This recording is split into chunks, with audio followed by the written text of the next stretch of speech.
Probably the weirdest chattels included I ever heard was a cake. Somebody had a cake was part of the deal. So that was literally in the deal was, washer, dryer, fridge, stove, and cake. And here's what the cake had to be like.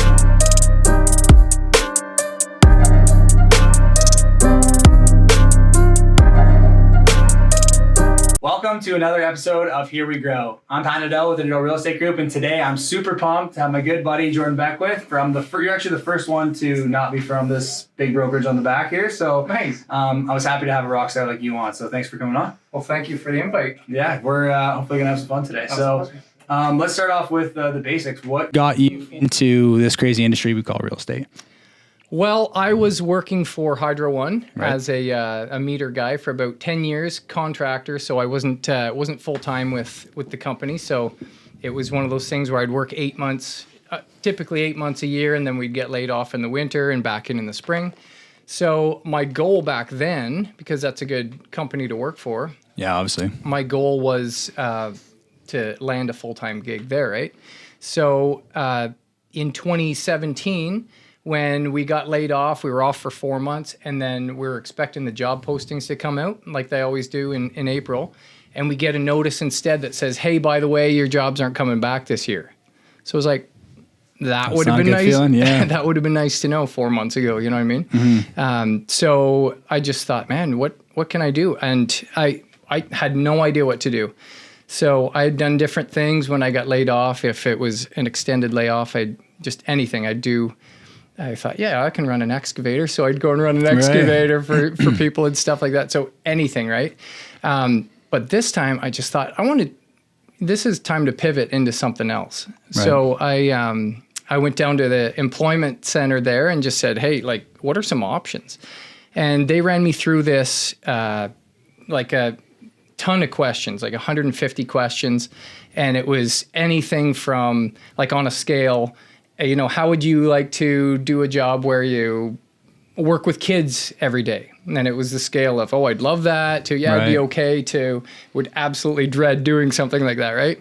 So I went through all these questions, and it had like 2,000 careers, and it spit out 30 of them. And there was this A list of, I think it was about 3 or 4. And one of them was real estate agent based on my answers. So I thought, oh man, that would be sweet. So I never wanted to do anything where I was like the top and running something, because I didn't want all that responsibility. Yeah.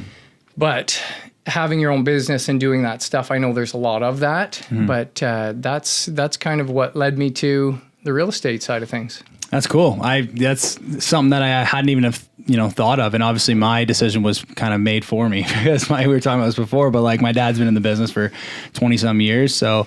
It was always a lane that I wanted to pursue, but for me, I actually wanted to sell beer first, because who doesn't want to sell beer, right? I wanted to sell something, and it's kind of the flip thing. I did want to be like my own boss. I don't do well with being told what to do, so not always a great quality. But so we actually got licensed around the same time, which I've kind of been trailing behind you, trying to catch you ever since, it seems. But you came, pretty fast out of the gate. But talk about those first couple of months, or doing your courses or whatever, like that first kind of getting your license. And how did you come out of the gate so fast? Because it was like one of those things where it was like, holy, who is this Jordan Beckwith guy, right? Which props to you for that, because it's a tough business, especially starting out. And that's what I found the first couple of years, right? Like, I had the right mentor, I would hope, to follow, but, those first couple of years can be kind of, a little bit intimidating, right? Oh, totally. Yeah. It was a scary thing for sure. It turned out that after I decided to jump into the schooling and pursue the getting licensed and all that stuff, I was told, you've got 18 months to do the schooling. If you're quick, you can do it in a year.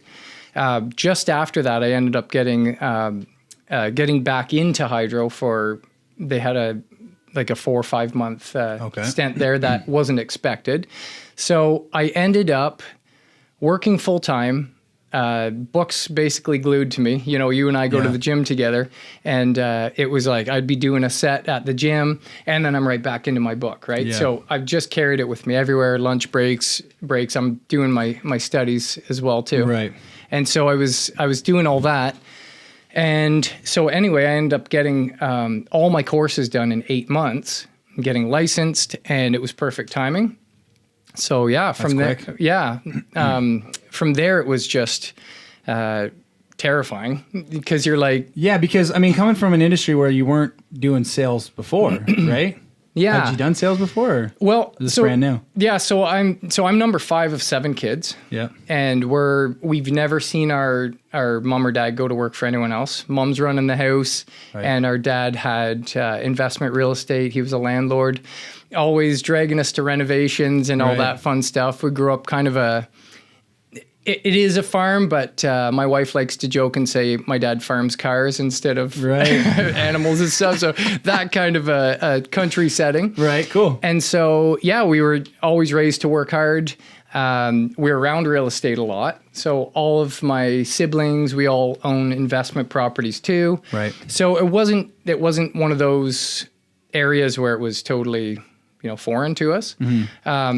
But yeah, getting into it, I'd never sold property other than personally selling a house. Back when the market was way different, you could do that and hopefully get some good money for it. Yeah. But when my first job was at Sport Check, Right. sharpening skates when I was Nice. 16. And then from So there, Canadian. Yeah, exactly. Right. I'm a terrible skater, by the way. Okay. And I can burn ankles with the best of them. Right. But, Those skates are sharp. oh, exactly. Yeah, because they never touch the ice. Oh, So my older brothers, they were working at Sport Check. They got me in there. Right. And then they end up working for a company called Cintas that does the uniforms and and mats and all that stuff. Right. So that was actually my first sales job where oh, okay. I was the youngest one in the company. I came in, they gave me the crappiest route that all the accounts were overdue for renewal. And so you were service sales reps there. So you would service the accounts, but you'd also sell products in there too, right? Maybe they just have mats and you can sell mops and Right. paper towel and all that bathroom stuff. So that was kind of my first exposure to selling. I took that crappy route that was ready to die because it was the one that paid the least. You got paid based on how much volume you were doing. Right.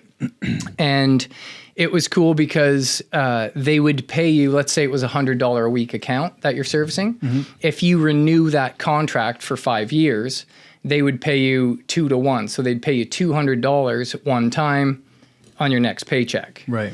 So I went in and I would just pre-fill out all these renewal forms and make it as good as I could for the clients. And I'd do 5 or 6 of those every day that I went out. So within a couple months, I had renewed the whole route and made more than the general manager for 6 weeks there. Wow. So that was cool. So was somebody there training you on the sales aspect of things, or you? Because it seems like a lot of the conversations that you and I have, it seems like you're not like you lead with service, right? Like from what I hear, you've always told me that you put the client first, and that's kind of what's that repeat and referral business has come Yes. from, and that's where your growth has come from. We'll talk about that in a bit, but like. Was there, scripts that they were giving you or tactics or stuff like this is how you can upsell or stuff like that? Or were you just kind of figuring it out and leading with service? I understood that the bottom line was you have to do a good job for the clients. Yep. And the goal from the company is to increase numbers and increase the products that are out there, right? So that was pretty simple. My brain has always been to just simplify systems. If things get too complicated for me, it just doesn't work. It's like it, just disappears from my mind. So when I was starting into real estate, Yep. I thought, man, I had my oldest brother put his arm around me and say, hey, I'm proud of you for getting out there. He's a contractor, 2 contractors in the family. We all have our own businesses in the family. Yeah, I've met one of the contractor brothers. I'm not sure Oh, which yeah? one it is, but obviously with 7 siblings, like you said, I Yeah. think it's a shot in the dark anyways. Yeah.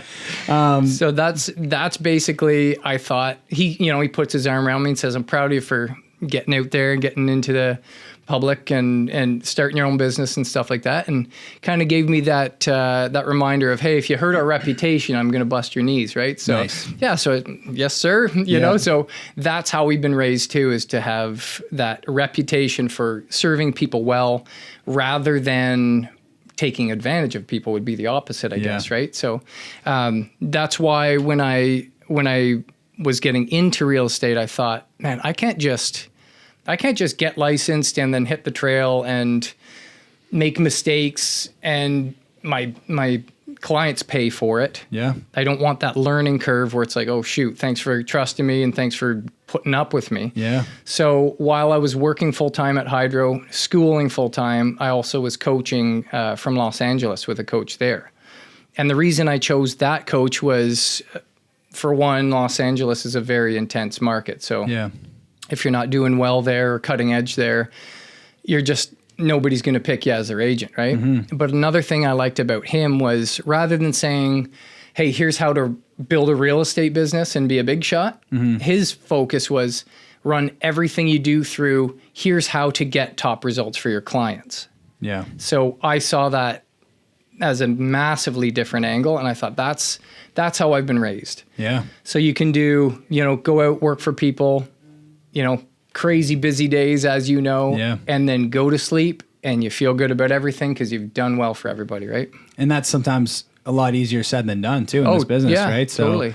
But I think that's such a good point, because especially in a small city, like, every mistake matters more so than your successes, right? Because I think it's like 1 out of 10 reviews is going to be a bad review, but that's the one that they're actually going to leave, right? People Right. love to talk negatively about experiences way more than they like to sing your praises. Yeah. Unfortunately, right? Because people, especially in our industry where we're kind of under the spotlight, a lot of times people see the mistakes that we make, and also like in our business, our mistakes can be huge. That's why we're compensated the way that we do. We're expected to perform and Yes. to make sure that our clients are looked after, and like you said, at the end of the day, that our clients are so well looked after. But I think it goes even further in a city like Kingston, because like you're talking about LA, another thing that I think goes underrated is relationships you have with other realtors in small towns. Right. Like, oh, absolutely. like if you and I burn a bridge, you and I aren't going nowhere, right? Like, Right, we're gonna have to do exactly. a lot of deals down the road. Right. So, if I burn a bridge there because I'm trying to make a quick transaction, then, in the longevity of my business, that's going to cost me who knows how much money, because, are you really going to work extra hard? Are you really going to push your clients hard because you want to deal with me if I'm, not being ethical all the time, right? So, Yeah. And even think of those times where a deal comes down to, it's like, man, like, how do you pick between these two deals? Like two offers coming to the table. Yep. And it's Joe Blow from Toronto who is a little bit shady, or you don't really know him, but the offers are identical. yeah. And sometimes it does come down to, hey, I've worked with Pat. He gets a deal done. He always closes. He works with good people and helps educate them and Ethical bring them and trusting, too. Yeah. I think that's the number one thing That is can trust. tip things that way, right? Yeah. I've seen that a few times where it's like, hey, if I didn't have a good reputation with that agent or in this small city we work in, then that deal easily could have gone the other way, right? 100%. I think like the one big thing that I always circle back to, I think is so important with agents and their clients mostly, but also with other agents, is trust. Like, if you can't trust, I think that if a seller or buyer can't trust their agent, you've selected the wrong agent, right? Absolutely, yeah. Because that's everything. Sometimes we have to tell our clients to do scary stuff. Not tell them. I think that we're not in the sales business. I think we're in the education business. For sure, I yeah. think that all we do is educate people on the risk versus reward, and then they make the decision at the end of the day. But if I'm educating them on, you can choose to educate them on the right thing or the wrong thing, right? Yeah, I had a situation this week. I said, here's your options. Here's the risk versus reward. You guys might lose this deal if you go this route. However, here's the risk in not going that route. I don't know if that's something you guys want to do. That's up to you guys to decide. But, it's a significant risk. This is what could happen, type of thing, right? And sometimes it's not about, like I said earlier, it's not about transactions. It's about, the longevity, right? And I say in a small town, I'd rather see somebody across the, the restaurant or the bar or whatever and be, met with a handshake or a smile and a wave as opposed to a dirty look. Yeah. Right? Yeah, there's Pat again. Yeah. Damn real, dude. And every situation's different too, right? Like you could be sitting down with somebody where they, they're super nervous to not have a home inspection and all of these things, but you're in an environment where, hey, if you start chucking all these conditions in, it's a guaranteed lose. So you have to know how to get, protect your clients, run forward with things, but kind of weigh those things out, right? Like I had a client yesterday that I said, hey, everything between us is confidential. So if you tell me you got $15 million in the bank, that's confidential, right? And they jokingly said, well, if we had that, we'd be looking at a better house, right? But if their strategy, for example, was to go after a house but not be conditional upon the sale of theirs, I wanted to make sure, are you okay if, worst case scenario, you have to float both houses for a while? Yeah. Right? Just kind of create that buffer of, danger zone there so that people can make the right decision, make the educated decision, right? Because it's everything in real estate, everything in our business is a gamble, but it can be less of a gamble if you're more educated, right? And that's just general investing. But so obviously, like you have done well over the years, but it seems like, and I could be wrong, but it seems like the last 2 years you've gone like crazy, like hockey stick graph growth. Like it seems like you've just been doing this. What do you think? Is there something that you think you contributed to that? Is it just the extra hustle that you've been putting in, or is there some systems that you've in place? Because most of our viewers are going to be probably realtors, I'd assume. Is there something that you found has been very beneficial? If it was a mind, set shift or something like that, or? Yeah, well, you know what? Conversation around the office and with other agents a lot. I get asked questions like, what are your goals, or I see this like 10 times. Yeah, you must be competitive or whatever. And as number 5 of 7 kids, 6 boys and 1 girl, I learned pretty early, hey, buddy, you're not cool. So that was cool. That helped level me out and just realize it's not about me. It's not about. So I guess I haven't really been goal oriented or competitive. I guess because I've always just been used to being, hey, just part of the team, blending in with the pack. So when I started in 2018, that was my first year. I had 11 months I started in February, so I had 11 months for that year. And I was told, you got to have goals. So my broker was awesome to tell me, you got to have goals. I'm like, I don't know how to set goals. I've never sold a house in my life. I don't know what's a good goal or a bad goal. And she said, well, typically, if you're on track to being a top producer, you'll do, 3 to 5 deals in your first year. Right. So I thought, that's a good goal. And I said, it makes no sense to me, but how about 1 a month? Yeah. So 11 this year. And she kind of said, well, like, let's be realistic. I'm like, it's all realistic right now because I've never sold a house. Yeah. Yeah. There's no like frame of reference, right? Yeah. Speaking of selling houses, are we going to pick this up on the audio, do you think? We have a bell in our office. Oh, it's epic. Yeah, we have a bell in our office that people ring when they do a deal. Somebody must have just done a big deal because it just went off like crazy. It's good. So how did that first year go? Like, because I think that's a pretty achievable goal. Yeah, and I didn't know at the time. Yeah. So I had a buddy that says, hey man, when you're licensed, you're selling my house. So I actually had to have my broker cover me on that first deal because I was both realtors reach for their phone as soon as there's a buzz. We're like, shut that off. Yeah. I basically my license hadn't come in yet. I had done everything I could do, but my license hadn't come in. So my first deal was actually done before my license had come in. Good start. Yeah, and so I had to kind of piggyback on my broker's account there and all that. So it's a great way to learn, though. Yeah, it was really good. So that was cool. And like I was telling you before, I like to keep it super lean as far as financially. My wife and I had some savings. We didn't want to go into any debt because that just adds stress and all that. So that first deal, I got my first paycheck when the same day we ran out of money. So that was crazy. But the first year, I ended up doing 35 deals. Holy shit, man. Yeah, so it was incredible. Wild. Because I think that, at least from, like, if you look at, I try not to, like you said, I try not to look at what other people are doing. Obviously, every day if I drive by your face, I notice that you're doing well. If you're on all the signs, which you are. I try to just introspectively look at myself because, I say it's like boxing, right? Like you're in a sport and it's you against you. And there's always someone better out there. That's right. No 100%. Matter who you are, there's always someone better. 100%. And that's something we've learned from being at EXP. You sit across the table from somebody who did 1,200 transactions in a year and you're like, how am I supposed to do that? Right? Yeah, it's crazy. So, I completely forget where I was going with that.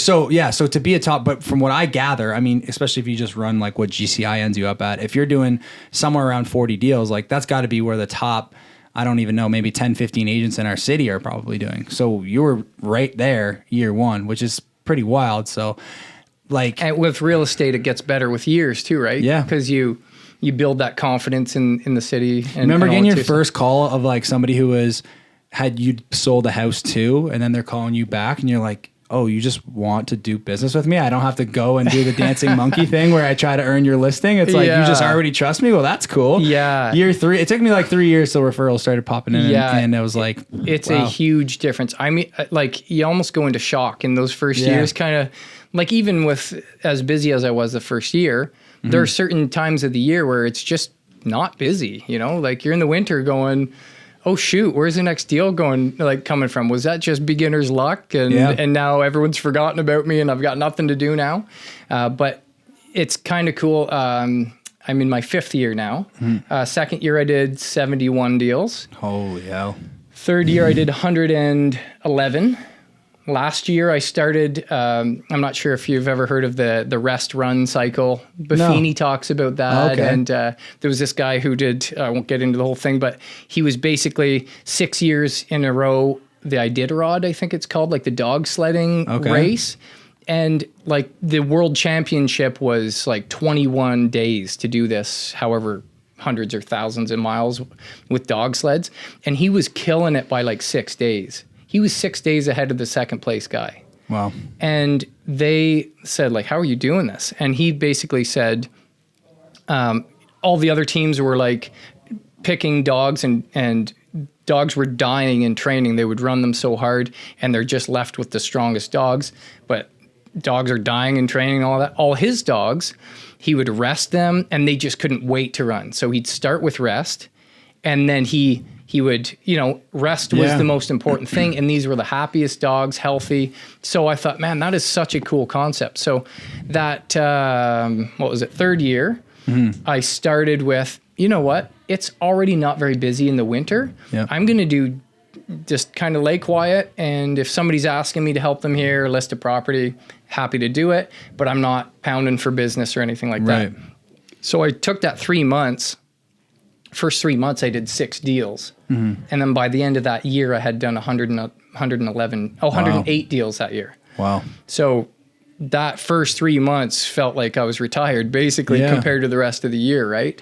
So that's been a big concept helped, too. Yeah. And the last year was a milestone year. I broke the 1 million mark there, 55 million in real estate sold. And that was kind of like, that didn't spur me on to want to do more business the next year. It kind of said, man, that's really cool. I want to have more balance.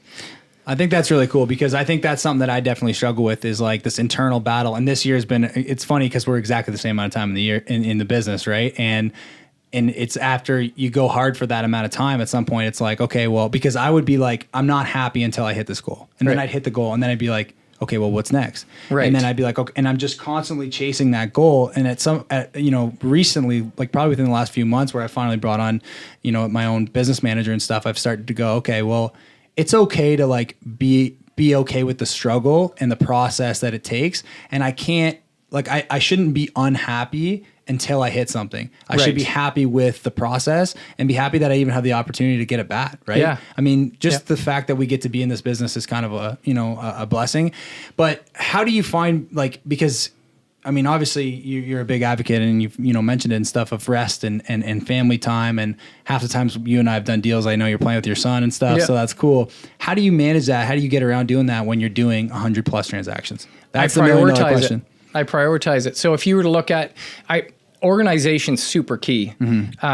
My brain, like I was saying, I simplify everything. So I've got my inbox in my Gmail is like my to-do list. Right. My text messages, I don't open them unless I can deal with them right then. But I don't like to leave people hanging either, right? If they text me, I want to let them know I got it. So you send me a text and I'm like, yeah, buddy, I want to let you know I got that. But at the same time, I don't want to forget that I opened that text. That's my problem too. So what I'll do is I'll shoot myself a quick Gmail, and just in the subject, I'll say Pat's text. Right. Oh, right. I got to get back to that. So that's kind of my checklist, right? And then other than that, I'll run everything through my Google Calendar. So the way I keep the family as top priority is I've got Samuel and I, we have our block out times that we're hanging out. And if life's busy, that's a scheduled appointment. Right. So people understand if you say, oh, shoot, I'm booked up there. Sorry, I can't. Sometimes you got to move stuff around. Yeah. but I have it on repeat. We call it man time. We're shooting some Nice. pool or going fishing or whatever Yeah. he wants to do, hiking through the woods and getting covered in mud, like Love that. whatever he likes to do, right? Yeah. So, or getting pizza or something, right? Yeah. So after that, it's, I've also got a spot in there, date night with Yeah. my wife, out for coffee, whatever we want to do. And then everything else fills in around those things. Right. So if that's the top priority, that's what gets scheduled in, and it's on repeat. So Happens every day. yeah. And if, you can bump those things around in the week, but you try not to book over them or delete them for that week. Because with, my son will be 9 this summer. To me, it's like, oh man, I feel like we just, it's been a week, but I feel like we just hung out 2 days ago and went mini putting or something like that. But to him, it feels like it's been a month, right? Right. Yeah. The patience isn't really high. Yeah. So it's That's like, cool. it's important. I don't want to look back and great, you sold a lot of houses, but your son thinks Yeah. he never had time for me. Yeah, 100%. I remember working for Hydro, decent pay, Yeah. like on average 50,000 a year. And so I think I just kind of remember, hey, I felt like I was super blessed and living on top of the world at that kind of an income. Right. Living simply, but there was always enough money. So if now I can be doing this and making multiplied Yeah. bigger paychecks, and now I'm not happy or I'm more stressed out, or then something's wrong, right? Yeah. Wow. Round of applause for that answer right there. Cool, man. Well, we're just about running out of time here, but I told you I try to jog your memory here if something comes up, and we're talking about how, like, one of the big things that I want to do with this podcast is talk about crazy stories. So whether it's crazy stuff that you had to negotiate, like I've negotiated tractors, I negotiated chickens one time. That's awesome. I swear. So actually, what happened was we had in the deal, it said like X number of chickens because there was a chicken coop, which I thought, all right, well, that's strange, but they're there. So, and there's value to them to somebody. That's hilarious. So a fisher got into the chicken coop Oh no. and ate all the chickens. So then we had to literally like put in the contract, this is the amount of chickens that will be replaced. This is the breed of the chicken. Oh my goodness. Everything. Like, so we've had, I'm sure you've had to negotiate crazy stuff, or I wrote a couple of them down of stuff I was thinking of too. Oh, last week I went to a condo, and I was going in. So the guy says, yeah, I'm on such and such a floor. Okay, cool. And it's like, from the Geo warehouse, it said it was unit, let's say 601. So I'm like, okay, it's 6th floor, first unit, right? Makes sense. That's how it usually is. So I'm at the door. I'm texting the client. He's not answering. Somebody walks through the door, is like kind of hesitant to let me in the building because I'm wearing a suit and whatever, but they did let me in. And I go up to the top. I go up. So I'm in. I'm texting. Still no answer. Go to the top floor. I'm like, all right, well, I'm looking for 601. Let's go knock on the door. So it's a young dude, and knock on the door, and I hear, yes, dear, come on in. And I'm like, oh, this is so not the guy. Like, there's no way. Like, maybe his grandma's over, but I'm going for this listing appointment. I wouldn't think that this is the case. So she continues to, so I'm like, oh, no, maybe I got the wrong door. She's like, come on in, come on in. I'm like, so I open the door, and I'm like, hey, I think I have the wrong place. By chance, does so-and-so live here? And she's like, no. And then as I'm saying this, I'm yelling in the hallway because I don't want to go in this lady's house. I hear the door open behind me, and he's like, hey, man, what's going on? Look, it's like 602. I'm like, all right, well, Geo Warehouse did me dirty here. I don't know what happened, but I don't know. Is there anything that's jogging your memory of stuff that you might have went through or stuff you had to negotiate? I'm trying to think of deals that we've maybe done that we had to come through. No? You know what? I think maybe because every day is so crazy, nothing really stands out. I'm thinking of one, probably the weirdest chattels included I ever heard was a cake. Somebody had a cake was part of the deal because my people buying the house were buying it from a cake maker. So that was literally in the deal was, washer, dryer, fridge, stove, and cake. And here's what the cake had to be like. That's wicked. So that was pretty funny. That's kind of been like the ongoing joke this year too, is like, it's so hard to get a house that you're like, I'll give you my firstborn son and like whatever you need, right? Yeah. I'll pay for your kids' tuition. Yeah, exactly. It's all been included in the deal. So, well, thanks a lot, man, for coming on. Thanks, buddy. Appreciate it. This has been really fun. And we'll catch you at the gym too. Yeah, absolutely. Can't tell that I've been there as much as you have, but I would flex for you, but I like this shirt. Yeah. So if anybody wants to find you, what's the easiest way where's the best place to find you on social media or phone number? Yeah, whatever you want to my contact info is at jordanbeckwith@gmail.com. Or sorry, that's my email there. But jordanbeckwith.com has all my contact info, and can get me from there. Simple enough. Thanks a lot, buddy. And Thanks, as man. we say at the end of every podcast, here we grow. Boom.